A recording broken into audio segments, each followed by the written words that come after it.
Hello everyone, and welcome back to the Artificial DM. By now I'm pretty sure you know the drill. We're gonna go ahead and jump into r/RPG horror stories. This post is from Tired Pandastic. She's the player that got bullied out of the Facebook group.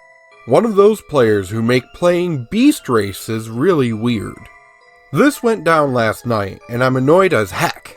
I hopped into a one-shot little game, because I had a free evening. I've played with this group before. They're okay most of the time. We roll up characters, and I decide to bring my fun tabaxi drunken master monk gal. And that's where it gets weird. Another player, a new guy we'll call H, has a tabaxi too, a thief rogue.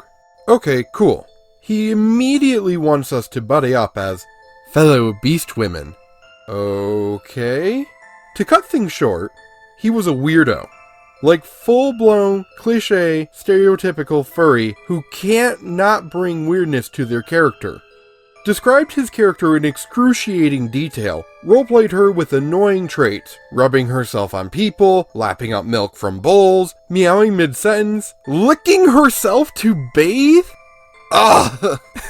All this made everyone uncomfortable, and kind of shifted the party against both of us. Even though the only comments I ever made about my monk's race affecting her behavior were describing expressive ears and tail and a tendency to floof up when scared.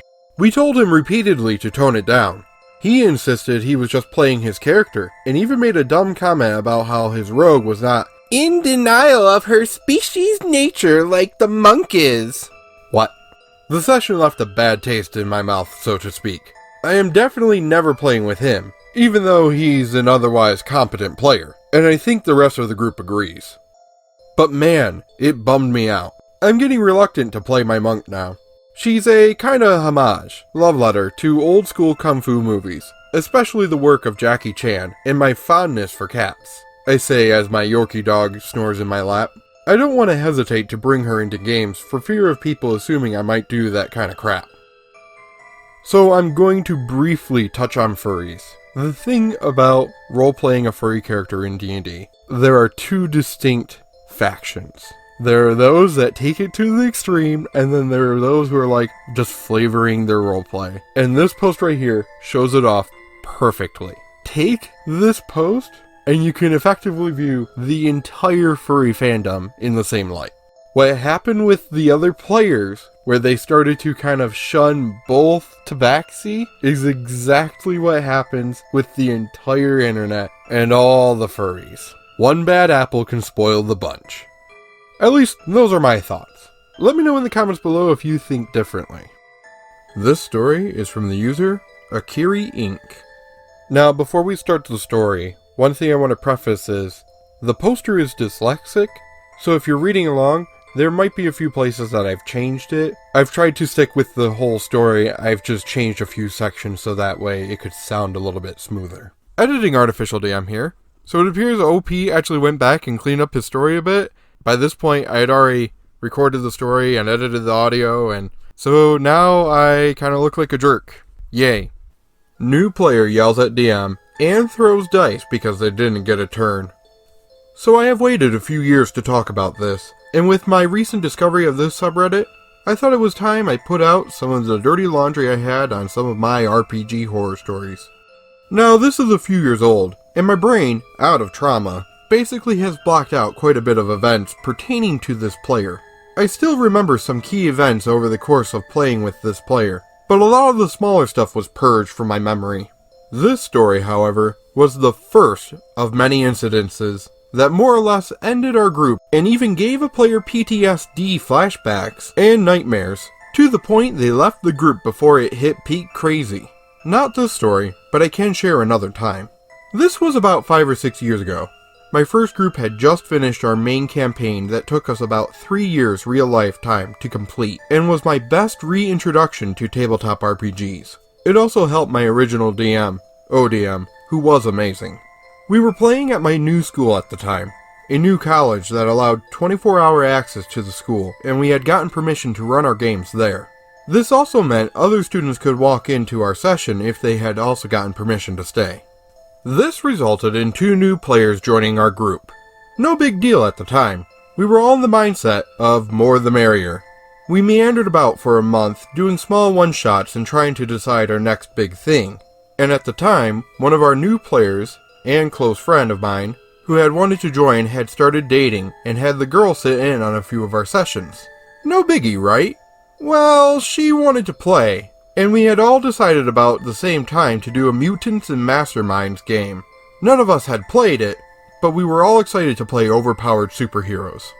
I eventually went for an unconventional healing hero by the name of Nikki, who did biomancy, but was coded more as necromancy.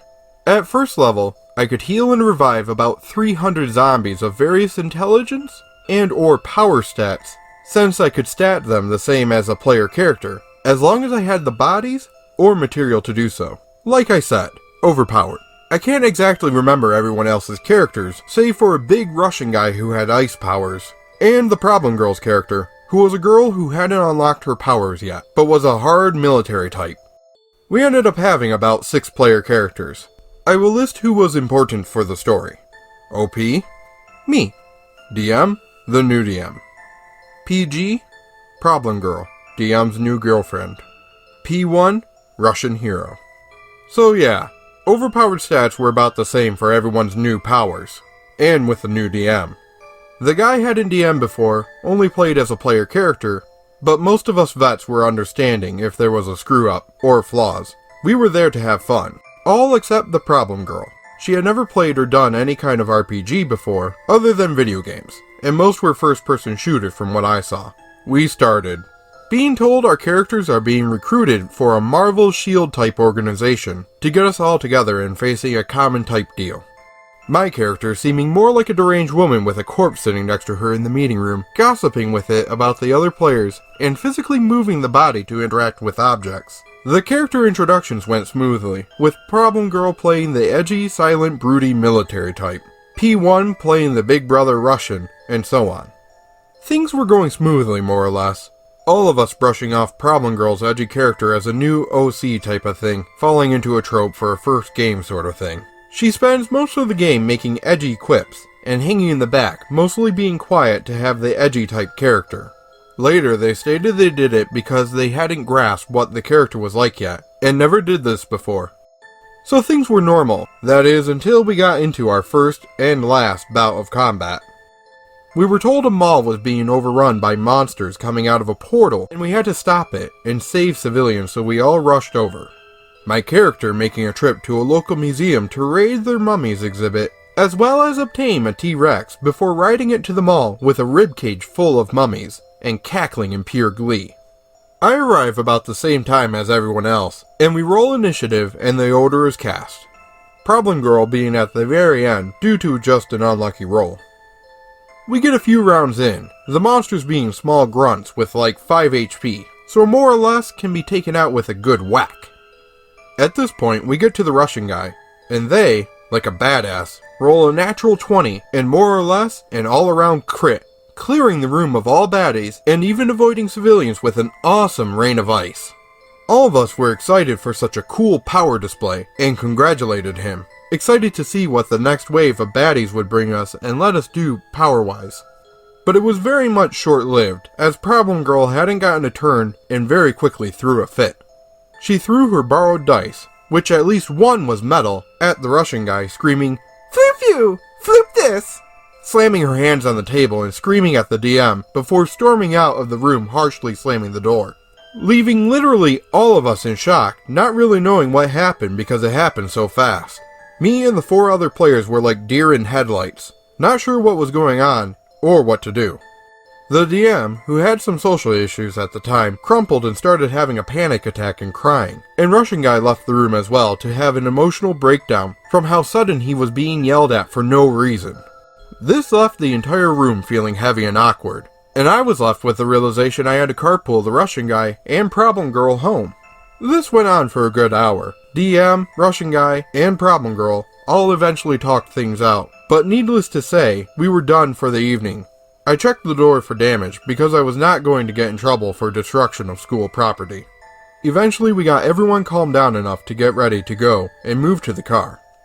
To add icing on this crap storm, a flooping blizzard. My car was not that good in the snow, and everyone was 45 minutes drive from the school, and over an hour back to my house on the return trip. Since we met up once every 1 or 2 weeks, I was okay with helping carpool, because no one was willing to do digital games yet, and really wanted to play. Needless to say, it was a very quiet and awkward drive. The DM never ran a game again, and only played as a player character from then on. Now I know some may say, if they were so bad, why did you still play with them? The issue was, Problem Girl was dating a rather enjoyable player who was with us before she showed up. We loved that DM and wanted him in our games, but he unfortunately was so blinded by the rose-colored glasses that he could not see the red flags, and we could not risk kicking or banning Problem Girl without ruining our friendship or punishing him to his abusive one. Also, we shared the same school and would see them both daily. He is in a better place now, but the whole few years of gaming in that situation were a wild ride. I am with my original DM again, with a semi-new crew, and doing games I love again. I may share some shenanigans we have had. Players having a complete outburst at the table is ridiculous, but I want to hear, what are your thoughts about two players who are in a relationship? If one of them is the problem player and the other isn't, how would you go about taking care of that situation? Would you tell the problem player that they have to leave? Would you talk in confidence with their other half? Or would you tell them both that they can't play anymore? I want to hear your points and reasoning down in the comments below. If you want to hear stories just like this, hit the subscribe button. Until next time, hope you feel inspired.